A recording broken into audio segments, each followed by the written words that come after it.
Hi, my name is Logan, and I'm going to be performing the crunch and the squat. And with me today, I have Cameron. He's a soccer athlete, and he wants to improve his sprint speed, his power, and explosiveness. So what we can do is, using this squat, we can help to build his speed to beat that 1v1 player on the soccer field. So the fundamentals that would go into the squat definitely are the inline lunge.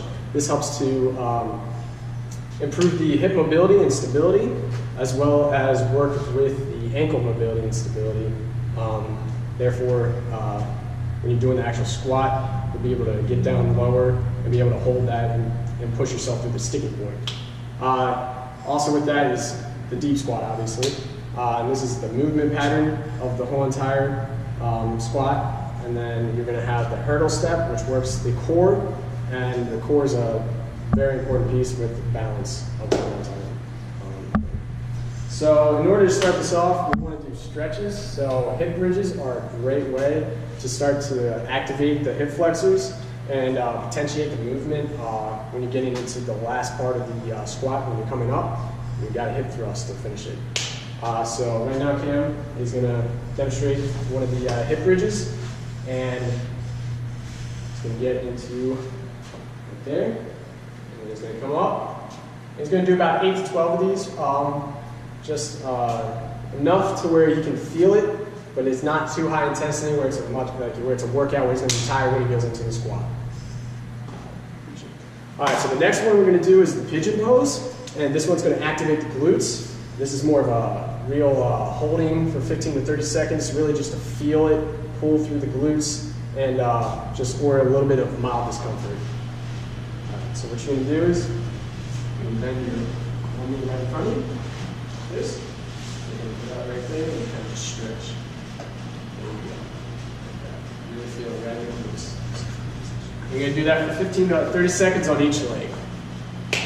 Next stretch we're going to do is the Pilates with the resistance band. Unfortunately, I don't have one, but Cam's going to demonstrate what the actual movement would be, and this would help to mobilize the hips as well as the adductors in order to be able to rotate those when you're going into the deep squat to get you through that sticking point again. So basically what you do, you get onto a pole, have a resistance band.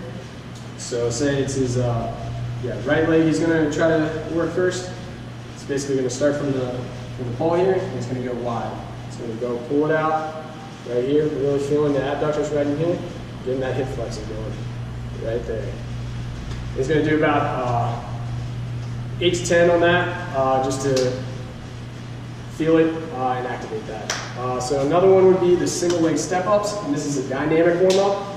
He's going to do about 8 to 10 again, just to feel the activation of the muscles, and also that really helps to really potentiate the movement pattern of the squat when you're going into it and you're going from the deep, pushing up, you're really feeling it right here in the quads.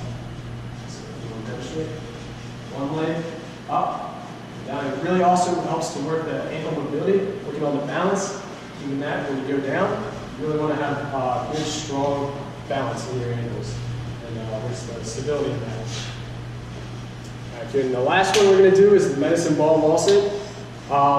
This one helps to rotate, mobilize, and activate the flexors, which are just the main portion that you really want to work, which is kind of left out in the squat. I know you got the glutes and the quad and the hamstrings and all that, but the flexors are really a good small area that really helps to be able to open up your potential to get into that deep squat in order to get through the sticking point. So right now he's going to do his left leg. He's going to put the ball on the wall, and then he's going to start from a real close stance, shoulder width. And he's going to step out once, holding the ball right with his right thing, feeling it right in the hip flexor, and come back. And he's going to do that for 2 to 3 times. I say 2 to 3 because it's really high intensity. It's a little bit more advanced technique, so it's definitely high intensity and something that's going to really activate. And should not be done more than that. So right now we're going to get into the squat and show you the movement pattern of the squat. So basically what he's going to first do is he's going to come up to the stance, get his toes. He's going to get a V stance with his toes just slightly pointed out. He's going to get bend the bar. He's going to grab the bar with pronated grip. And then he's going to have the bar on his traps, not on the C7 bone of his spine. He's going to be in a neutral spine position. Knees slightly bent. When coming down, he's going to lift the bar off. And he's going to, so he's bending the bar, elbows going into the abs. And it's going to go down, just slightly underneath the knees, just a slight angle. And then he's going to stairway to heaven, come up. Keeping that spine neutral, chest pushed out, and eyes forward. And he's going to go down one more time. See how his knees are slightly out. And then he's going to turn around just to show you the back on where it is on the trap, just so you can see it better. So you want to put it right on the traps right here, not on the C7 right here. Thank you guys again for coming out, and that's my video on the squat.